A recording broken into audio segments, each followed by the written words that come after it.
Bismillahirrahmanirrahim. Assalamualaikum warahmatullahi wabarakatuh.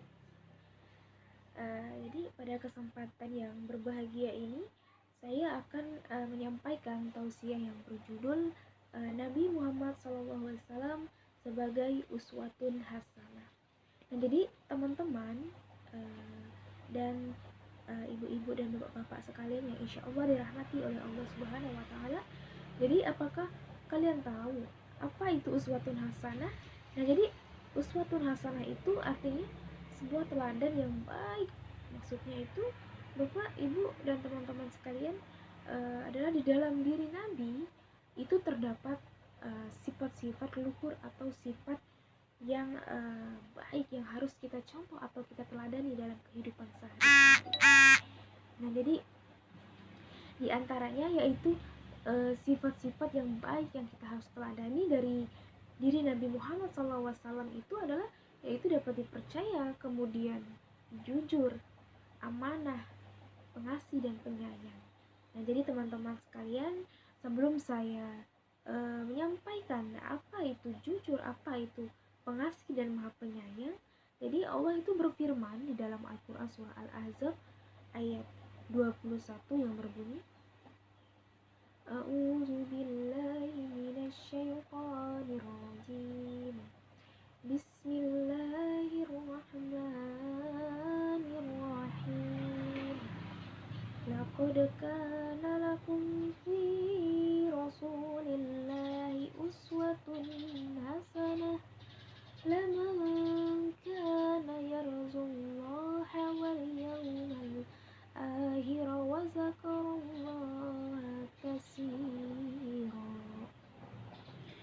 Yang artinya, sungguh telah ada pada diri Rasulullah SAW itu suri teladan yang baik bagimu, yaitu bagi orang yang mengharap rahmat Allah dan kedatangan hari kiamat dan yang banyak mengingat Allah.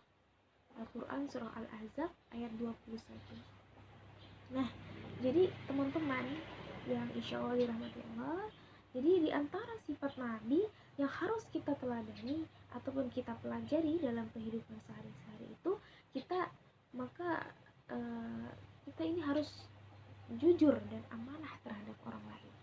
Nah, jadi bahwasannya ini contohnya misalnya kita disuruh orang tua kita untuk membayar uang bulanan ataupun uang SPP kepada ibu guru kita. Nah, kemudian maka kita itu harus sampaikan amanah itu terhadap guru kita. Nah, jadi ketika apabila amanah itu tidak bisa kita sampaikan, berarti kita telah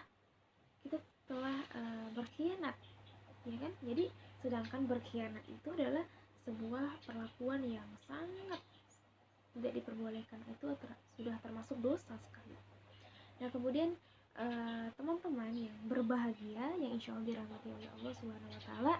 Nah, jadi sifat Nabi Muhammad SAW itu yang harus kita teladani ataupun kita pelajari dalam kehidupan sehari-hari itu dalam perkataan dan perbuatannya, baik itu kita harus amanah, kemudian kita harus jujur. Nah, jadi maka adapun keuntungan orang jujur itu banyak sekali.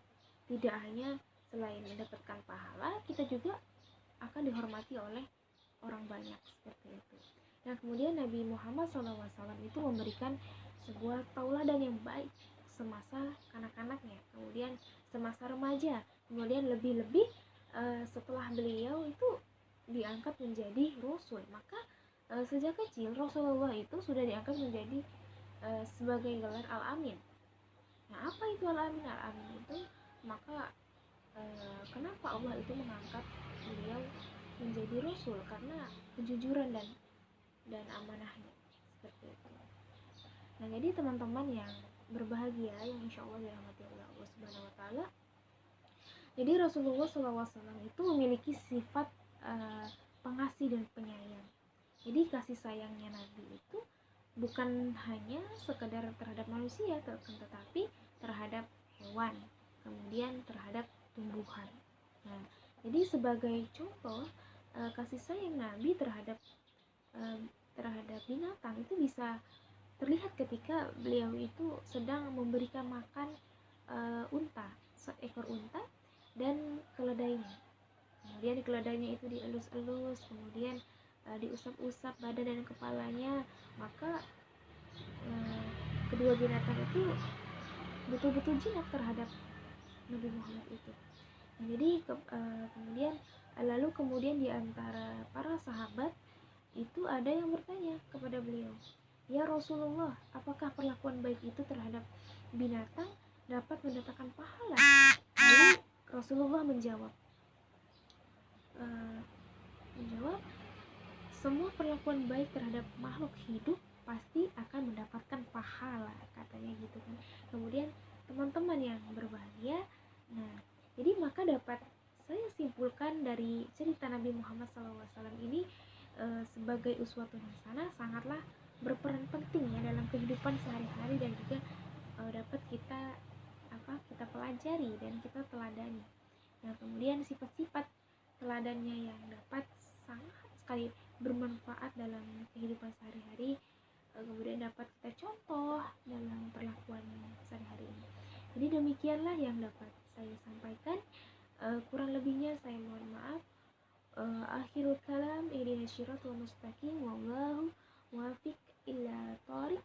Wassalamualaikum warahmatullahi wabarakatuh.